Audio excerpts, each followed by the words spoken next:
মধ্যপ্রাচ্যের আকাশ যেন রণক্ষেত্রের অংশ হয়ে উঠেছে।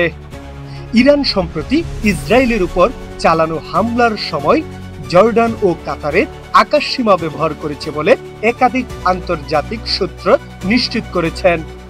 কিভাবে আকাশপথ ব্যবহারের অভিযোগ উঠল? বিশ্লেষকরা বলেছেন, ইরানের কিছু ড্রোন ও ক্রুজ ক্ষেপণাস্ত্র সৌদি আরব ও জর্ডানের আকাশসীমার পাশ কাটিয়ে কাতার হয়ে ইসরায়েলের অভিমুখে গমন করেছে। এতে উত্তেজনা ছড়িয়েছে ওইসব দেশের রাজনৈতিক মহলে। জর্ডান কি বলেছে? জর্ডান সরকার প্রথমে চুপ থাকলেও পরবর্তী একটি বিবৃতিতে জানায়, আমাদের আকাশসীমা ব্যবহার করে কোনো এক তৃতীয় পক্ষ আক্রমণ চালিয়েছে। এটি আমাদের জাতীয় নিরাপত্তার পরিপন্থী। বিষয়টি গুরুত্বের সঙ্গে খতিয়ে দেখা হচ্ছে।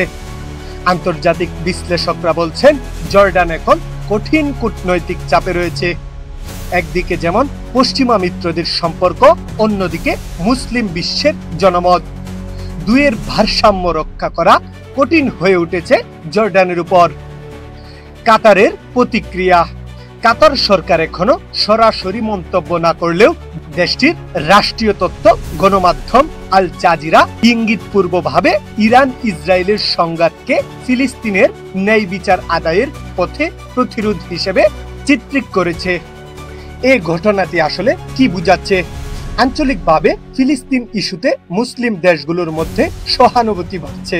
ইসরায়েলের একনায়কতান্ত্রিক আচরণ ও শিশু হত্যার চিত্র বিশ্ববাসীকে নীরব থাকতে দিচ্ছে না। ইরানের প্রতিরোধ এখন শুধু সামরিক নয়, বরং কৌশলগতভাবে ছড়িয়ে পড়ছে আকাশ ও আঞ্চলিক সীমাতেও।